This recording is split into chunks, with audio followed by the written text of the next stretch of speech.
Hey everyone, so you know that feeling when you're using a piece of software and there's this one feature you absolutely love, the one you rely on every single day? Now, what if one day it was just gone? Today we're digging into a wild story about exactly that. It's a tale about the sometimes fragile relationship between a tech giant and its most dedicated users. Right, get this. These were the actual words people used to describe their reaction. Not just bummed out or annoyed, we're talking pure astonishment and outrage. So you gotta ask, right? What on earth could a company do to provoke a reaction that strong? That's the big question we're tackling. And this isn't some hypothetical classroom exercise. We're looking at a real drama from Microsoft's past. And believe me, it holds some serious lessons about what a company thinks is important versus what its users actually value. Okay, so to really get what happened, we need to hop in the time machine and dial it back to 2011. Microsoft had this product that was supposed to be the digital command center for your entire home. It was called Windows Home Server 2011. The idea behind it was actually pretty awesome for the time. You know, most families had a few different computers. This thing acted as a central hub. It would automatically back everything up, let you share files super easily, and you could even get to your stuff when you were away from home. Super useful. And listen, this wasn't just some lightweight app. No.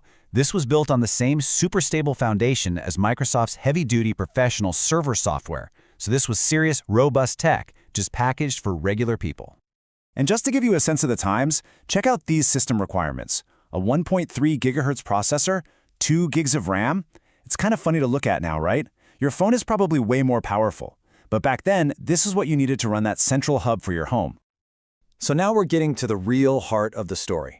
You know how every great product has that one killer feature? The one thing that makes you go, oh wow, I need that. Well, for Windows Home Server, that feature was called Drive Extender. The idea was just brilliant. Imagine you have a bunch of random hard drives lying around, an old 80 gig one, a newer 500 gig one. Drive Extender would magically lump them all together so they just showed up as one massive drive. It was an incredibly simple solution to a really annoying problem. And then, wham! Right before the product was set to launch, Microsoft just dropped a bomb on its community of fans and testers. They announced that Drive Extender, the feature that many people thought was the entire point of the product, was being yanked. And this is really the core of the conflict, this massive disconnect. For users, Drive Extender was the product. It was the reason to buy it. But on the other side, you had Microsoft's developers who were apparently worried that the way it was built might cause, data error issues. So the company saw a potential bug, but the users saw their favorite feature getting ripped out. Okay, so let's slam on the fast forward button and jump to today. Because that gap between what a company builds and what users love, well, that's not just a history lesson. The tech has changed, but the story feels familiar. Microsoft has a brand new vision, a new core feature for Windows. Today, it is all about AI. The big promise of Windows 11 isn't about managing your hard drives anymore.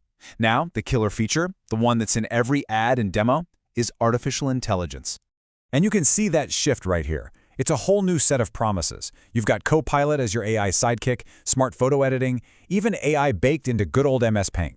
This is what Microsoft is now defining as the core of the Windows experience.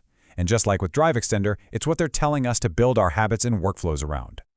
So, what does a niche server feature from a decade ago have to do with the cutting-edge AI we're all starting to use? Well, when you connect the dots, a really interesting pattern starts to show up. When you put it side by side like this, it's crystal clear, isn't it? Back then, the promise was easy data storage, and the key tech was Drive Extender. Today, the promise is AI-fueled productivity, and the key tech is Copilot. Here's the big takeaway. The company defines the product by its new technology, but we, the users, define it by the problem it solves for us. And when that technology suddenly looks like a risk to the company, the whole promise can just vanish. And that leads us to this final, really important question. Right now, we're weaving AI into everything we do. It's becoming absolutely essential. But could it one day become the next Drive Extender? Could its creators decide it's too expensive, or too complicated, or too risky, and just pull the plug, sparking a whole new wave of astonishment and outrage? The ghost of Drive Extender is a potent reminder that the features we depend on the most might not be as permanent as we think. Thanks for joining me for this one.